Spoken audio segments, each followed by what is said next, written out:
করো শ্রবণ প্রভুরই বচন, বেদ পাঠশালা। রীতি দুয়ার তাও খুলে করো শ্রবণ প্রভুরই বচন, বেদ পাঠশালা। নমস্কার, শুরু করছি এক বাইবেল অধ্যয়নমূলক অনুষ্ঠান, বেদ পাঠশালা। এই অনুষ্ঠানের মাধ্যমে আপনি জানতে পারবেন ঈশ্বরের বাক্য, পবিত্র বাইবেলের নিগূঢ় তত্ত্ব। তাহলে শুনুন আজকের অনুষ্ঠান, বেদ পাঠশালা।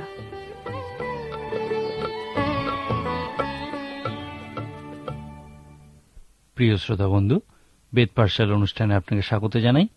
এই অনুষ্ঠানে আমরা এখন নতুন নিয়ম থেকে প্রেরিত পুস্তক অধ্যয়ন করছি। গত অনুষ্ঠানে আমরা প্রেরিত 8 অধ্যায়ে বর্ণিত একটি সুন্দর ঘটনা থেকে দেখছিলাম কিভাবে শিষ্য প্রস্তুত করা যায় সেই বিষয়ে। যীশুখ্রিস্ট তার শিষ্যদেরকে এই শিষ্য প্রস্তুত করার দায়িত্বই দিয়েছিলেন।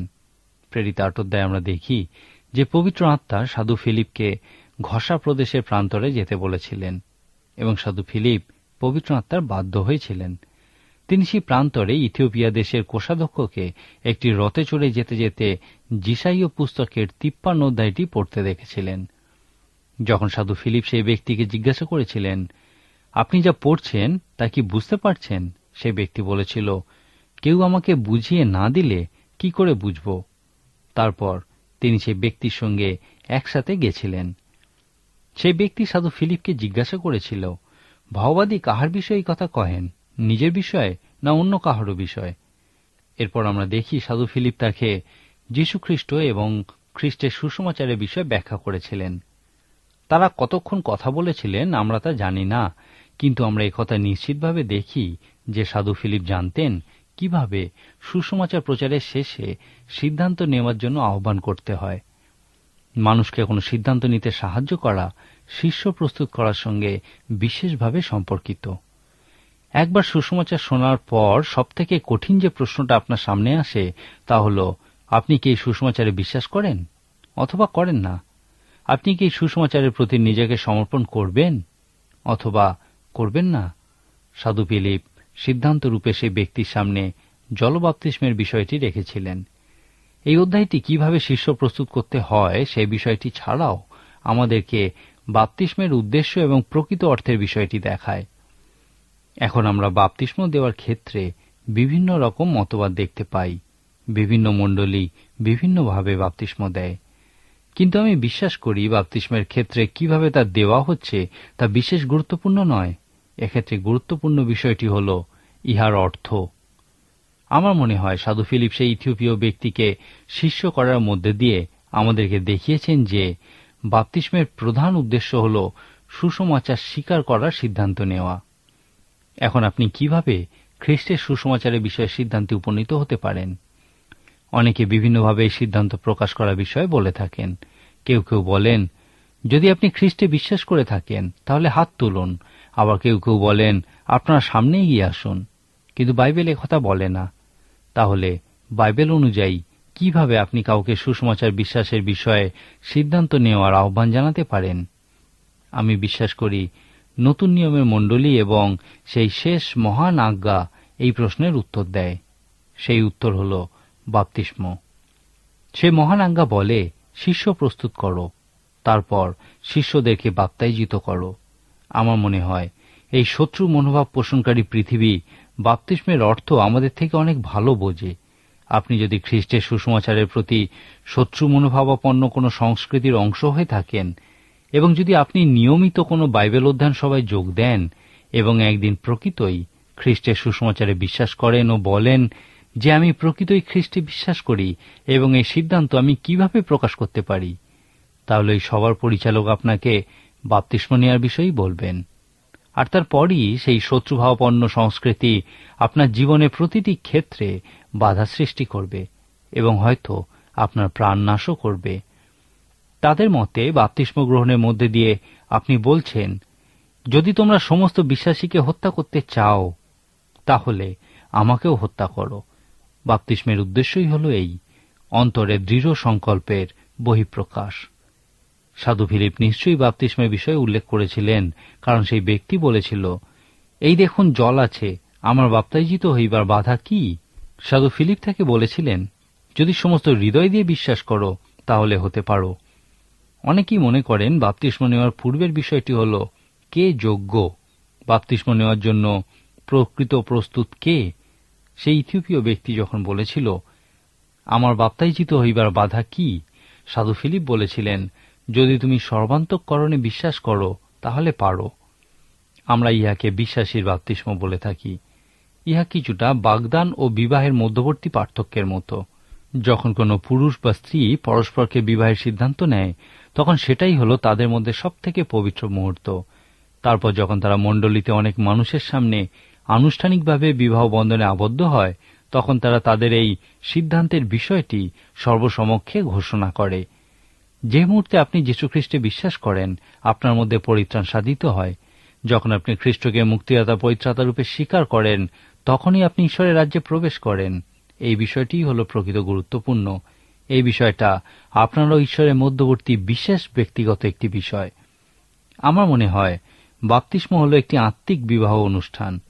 এখানেই আপনি সমস্ত পৃথিবীর সামনে এই সাক্ষ্য দেন যে, যদি তোমরা সমস্ত খ্রিস্ট বিশ্বাসীকে হত্যা করতে চাও, তাহলে আমাকেও হত্যা করো, কারণ আমি এখন খ্রিস্টের নামেই পরিচিত। জলে ডুবিয়ে বাপ্তিস্ম দেওয়ার অর্থ হল খ্রিস্টের মৃত্যু ও পুনরুত্থানের প্রতি বিশ্বাসের একটা চিত্র প্রদর্শন করা।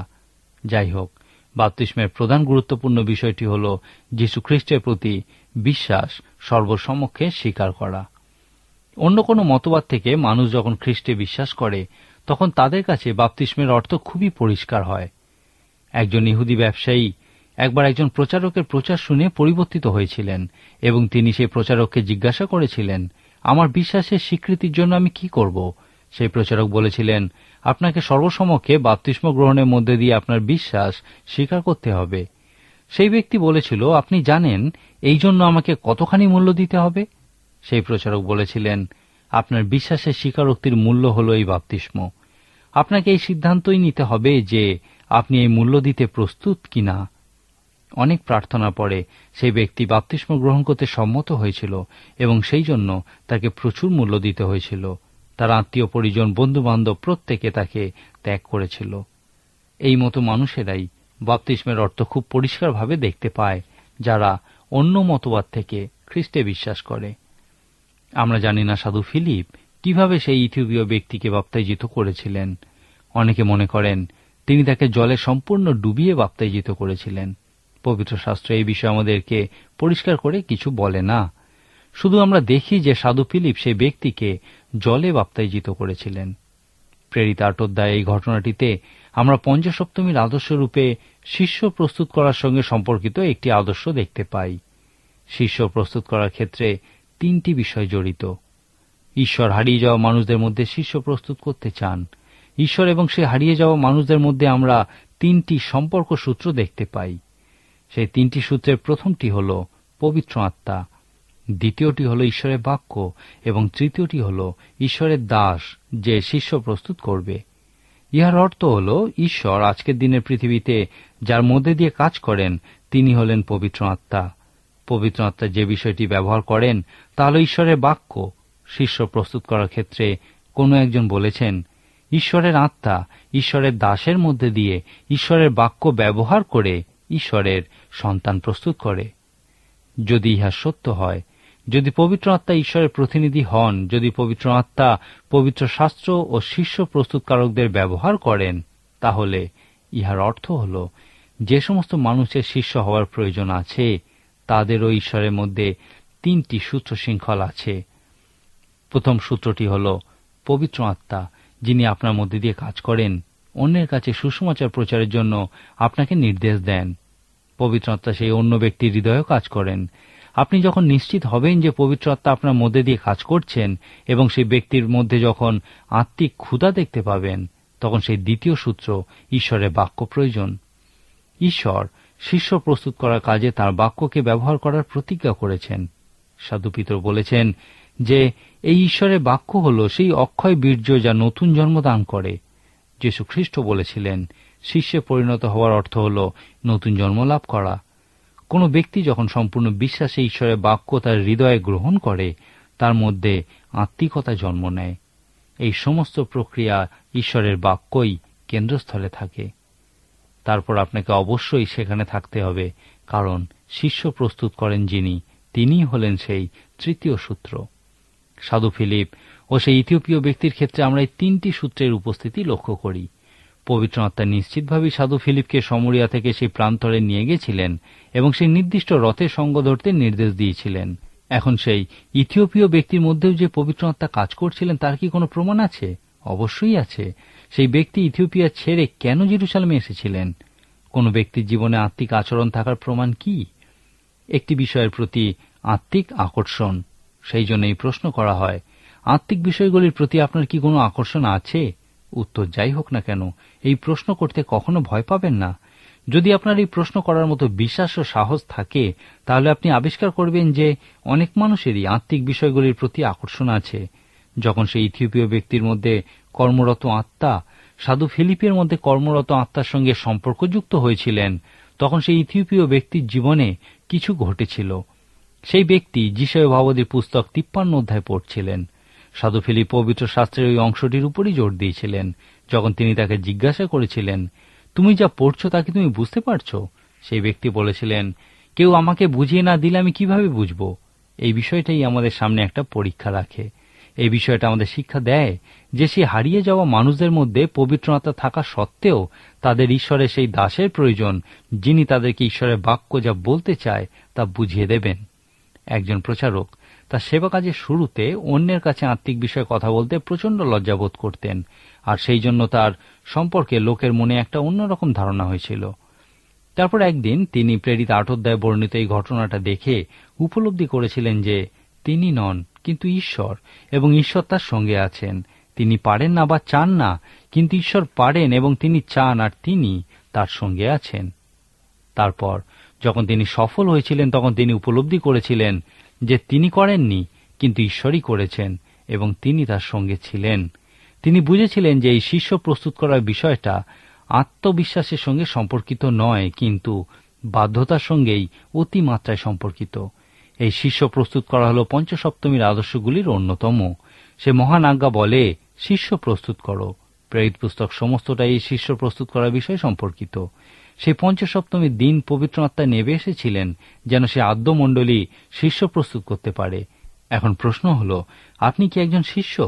আপনি কি যীশু খ্রিস্টে বিশ্বাস করেছেন? আপনি কি বাপ্তিস্ম গ্রহণ করেছেন? আপনি কি যাওয়া প্রচার করার মধ্যে দিয়ে শিষ্য প্রস্তুত করছেন? আমাদেরকে এই কাজেরই নির্দেশ দেওয়া হয়েছে।